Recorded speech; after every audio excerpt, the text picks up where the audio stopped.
Наместо на одредено користење од 3 или 5 години како досега, кујните во училиштата се даваат на трајно користење на училиштата. Советот денес даде едногласна подршка за оваа предлог одлука. Заради несредени административно-правни обврски, постапката за електронско јавно надавање на кујните се уште не е спроведена, така да се досни со испораката на храна, но со донесувањето на оваа одлука се очекува да се забрза електронската постапка. Според извештајот за исправноста на водата за пиење од Центарот за јавно здравје во Кочани, испитаните премероци на вода од селата Липец и Стивања покажале одредена хемиски и бактериолошки неисправност, за што се упати апел до солидарност и местните заедници. Заради немање соодветно мислење од Министерството за образование, Советот денес не расправаше по барањата на Средното општинско училиште Ванчо Прке за формирање паралелки со помал број ученици, но ги разгледа извештаите и програмите за работа на сите општински училишта.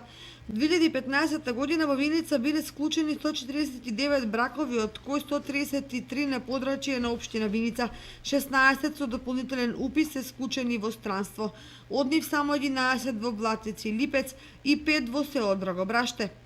Продолженото работно време на угостителските објекти за време на празници треба да се дефинира на годишно ниво, а не како досега по потреба е ставот на советниците, бидејќи советот седници одржува еднаш месечно. Барањето на Александар парк за продолжено работно време за 2 часа на 21 и 22 октомври за организирање на парк Пиво Фест, советниците го прифатија, но со сугестија веќе за 2017 година однапред да се има план кои денови во годината кафичите и рестораните ќе работат повеќе од дозволеното.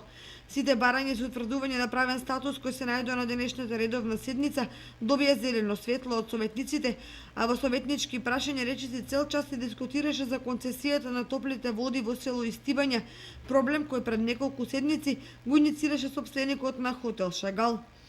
Советниците во неколку наврати бараа мислење од државните инспектори за согледување на фактичката состојба во искористувањето на овој природен благодет од страна на концесионерот Екоаза Самантов, но денес искажа незадоволство од добиените одговори и донесоа заклучок со соодветно барање околу регуларноста на договорите за концесија над минералните води, да побараат мислење и подршка од Генералниот секретаријат во владата на Република Македонија, а како советнички прашања се начна и проблемите со кучињата скитници, кои наместо да се редуцираат од ден во ден како да се размножуваат низ улиците во градот, зашто веќе крајно време е општината да најде некое трајно решение.